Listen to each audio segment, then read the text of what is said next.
কয়েকদিন আগেই উত্তর ২৪ পরগনা জেলার সাংগঠনিক দায়িত্ব পেয়েছিলেন। দেয়া হয়েছিল গুরুত্বপূর্ণ ভূমিকা। একই সঙ্গে তাকে দলের জাতীয় কর্মসমিতিতে অন্তর্ভুক্ত করা হয়। ফলে রাজনৈতিক মহলের ধারণা ছিল অভিজ্ঞ এই নেতার ওপর এখনও আস্থা রাখছে শাসক দল। কিন্তু সেই সিদ্ধান্তের অল্প দিনের মধ্যেই একদম ইউটার্ন তৃণমূল নেতা জ্যোতিপ্রিয় মল্লিক ওরফে বালুর তৃণমূল কংগ্রেস দীর্ঘদিনের অভিজ্ঞ নেতা ও প্রাক্তন মন্ত্রী জ্যোতিপ্রিয় মল্লিক দলকে চিঠি পাঠিয়ে সব সাংগঠনিক পদ থেকে আজ সরে দাঁড়ালেন।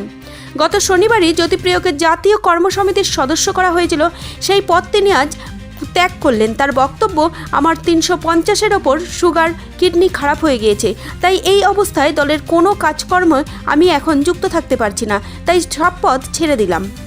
মমতা বন্দ্যোপাধ্যায়ের ব্লু আইড বয় ছিলেন জ্যোতিপ্রিয়। বালু নামেই তাকে বরাবর ডেকে এসেছেন তৃণমূল নেত্রী। ১৯৭৮ সাল থেকে মমতা বন্দ্যোপাধ্যায়ের সঙ্গী বালু গাইঘাটা হাবড়া থেকে তার রাজনৈতিক উত্থান। পরবর্তীতে উত্তর ২৪ পরগনা জেলার সভাপতি পদে দীর্ঘদিন সামলেছেন গুরুদায়িত্ব। জেলার প্রত্যেকটি কর্মীর সঙ্গে নিবিড় জনসংযোগের নিরিখে বালু হয়ে উঠেছিলেন দক্ষ সংগঠক। এমনকি উত্তর ২৪ পরগনা জেলায় কোনো কর্মসূচি নেয়ার আগে বালুকেই প্রথম ফোন করতেন মমতা। বালুও কোনোদিন নেত্রীর প্রতি বিরুদ্ধাচরণ করেনি। নেত্রী যে নির্দেশ দিয়েছেন তা অক্ষরে অক্ষরে পালন করে গিয়েছেন। কিন্তু বিধানসভা নির্বাচনে তৃণমূলের ভরাডুবি এবং দলের নেতাদের আচরণ দেখে মানসিকভাবে ভেঙে পড়েছেন। শরীরও ক্রমশ খারাপ হয়েছে তার। বাড়িতে বসে নিজেই জানালেন, আর কতদিন বাঁচব জানি না, নেত্রীর প্রতি আজীবন শ্রদ্ধা থাকবে, তবে আমার এখন যে শারীরিক অবস্থা তাতে দলের কোনো কাজ করতে পারবো না। চিকিৎসার জন্য বাইরে যেতে হবে, নেত্রী হয়তো সেটা বুঝতে পারবেন। দলের অন্দরে তিনি একসময় অত্যন্ত প্রভাবশালী মুখ হিসেবেই পরিচিত ছিলেন।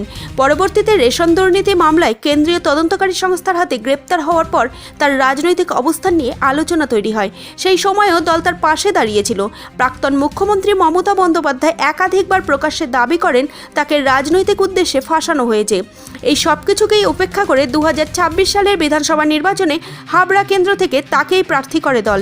তবে নির্বাচনে জয়ী হতে পারেননি তিনি। পরাজয়ের পর থেকেই দলের সাংগঠনিক কর্মকাণ্ডে তার উপস্থিতি তুলনামূলকভাবে কমে যায়।